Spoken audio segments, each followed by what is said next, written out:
ಶಾವಿಗೆ ಮಾಡೋಣ ಅಂತ ಪ್ಲಾನ್ ಮಾಡಿದ ತಕ್ಷಣ ನೆನಪಾಗದೆ ಒಂದ್ ಮಾತು ನಮ್ಮಮ್ಮ ಹೇಳ್ತಾ ಇರ್ತಾರೆ, ಶಾವಿಗೆ ಒತ್ತೋರ್ ಮನೆ ಸುಖವಾಗಿರುತ್ತೆ ಅಂತ. ಅದೇ ರೀತಿ ಈ ವರ್ಷದ ಮೊದಲನೇ ಸ್ವೀಟ್ ಆಗಿ ಒತ್ತು ಶಾವಿಗೆ ಮಾಡ್ತಾ ಇದೀನಿ. ಬನ್ನಿ ಈಗ ಹೇಗ್ ಮಾಡೋದು ಅಂತ ನೋಡೋಣ.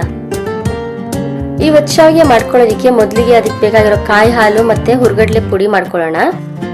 ಮೊದಲಿಗೆ ನಾನಿಲ್ಲಿ ಕಾಯಿ ಹಾಲ್ಗೆ ಒಂದು ಮಿಕ್ಸಿ ಜಾರ್ಗೆ 1 ಬಟ್ಲ ಆಗೋಷ್ಟು ಫ್ರೆಶ್ ಆಗಿ ತುರಿದಿರೋಂಥ ಕಾಯಿ ತುರಿ, 3 ಸ್ಪೂನ್ ಆಗೋಷ್ಟು ಗಸಗಸೆ ಮತ್ತೆ ಏಲಕ್ಕಿನ ಹುರಿದಿಟ್ಕೊಂಡಿದೀನಿ. 10 ರಿಂದ 12 ಆಗೋಷ್ಟು ಬಾದಾಮಿನೂ ಹುರಿದಿ ಹಾಕೊಂಡಿದೀನಿ. ಇದಕ್ಕೊಂದ್ ಸ್ವಲ್ಪ ನೀರ್ ಹಾಕೊಂಡು ನುಣ್ಣಗೆ ರುಬ್ಕೊಂಡ್ ಬರ್ಬೇಕು. ನೋಡಿ, ಈ ರೀತಿ ಫೈನ್ ಪೇಸ್ಟ್ ಆಗ್ಲಿ. ಹೀಗೆ ರುಬ್ಬಿಟ್ಕೊಂಡಿರೋ ಕಾಯಿ ಹಾಲ್ನ ಒಂದ್ ಪಾತ್ರೆಗೆ ಹಾಕೋತಾ ಇದೀನಿ.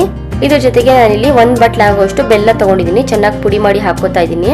ನೀವು ರುಚಿಗೆ ತಕ್ಕಷ್ಟು ನೋಡಿ ಹಾಕೊಳ್ಳಿ.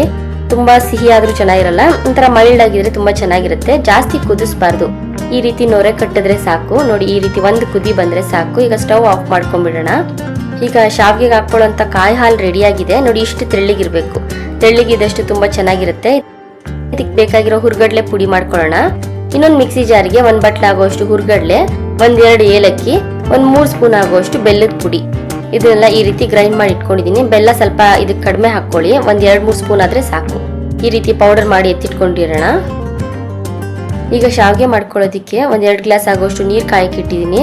ಅದಕ್ಕೆ 1 ಸ್ಪೂನ್ ಆಗೋಷ್ಟು ತುಪ್ಪ, 1/4 ಸ್ಪೂನ್ ಆಗೋಷ್ಟು ಉಪ್ಪು, ಇದೆಲ್ಲ ಹಾಕಿದಾದ್ಮೇಲೆ ನೀರ್ ಕುದಿಯಕ್ಕೆ ಸ್ಟಾರ್ಟ್ ಆದ್ಮೇಲೆ 1.5 ಕಪ್ ಆಗುವಷ್ಟು ಅಕ್ಕಿ ಹಿಟ್ಟು, ಅಂಗಡಿಯಿಂದ ತಂದಿರೋಂಥ ಅಕ್ಕಿ ಹಿಟ್ಟೆ ಹಾಕೋತಾ ಇದೀನಿ.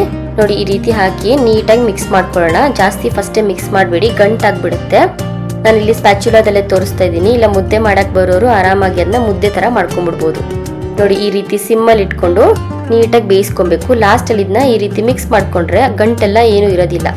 ನೋಡಿ, ಈ ರೀತಿ ಕೈಗೆ ಅಂಟ್ಲಿಲ್ಲ ಅಂದ್ರೆ ಅಕ್ಕಿ ಹಿಟ್ಟು ತುಂಬಾ ಚೆನ್ನಾಗಿ ಬೆಂದಿದೆ ಅಂತ. ಈ ಅಕ್ಕಿ ಮುದ್ದೆ ರೆಡಿ ಮಾಡ್ಕೊಂಡಿದ್ದಾದ್ಮೇಲೆ ಇದನ್ನೆಲ್ಲ ಒಂದು ಪ್ಲೇಟಿಗೆ ಹಾಕೊಂಡು ಚೆನ್ನಾಗಿ ಒಂದ್ಸತಿ ನಾದ್ಕೊಳ್ಳಿ. ಆಗ ಮಧ್ಯದಲ್ಲಿ ಗಂಟಿರೋದಾಗ್ಲಿ ಅದೆಲ್ಲ ಏನು ಇರೋದಿಲ್ಲ. ಈ ರೀತಿ ನಾದ್ಕೊಂಡು ಚಿಕ್ಕ ಚಿಕ್ಕ ಉಂಡೆ ಮಾಡಿ ಇಟ್ಟಿಟ್ಕೋತಾ ಇದ್ದೀನಿ ನಾನು.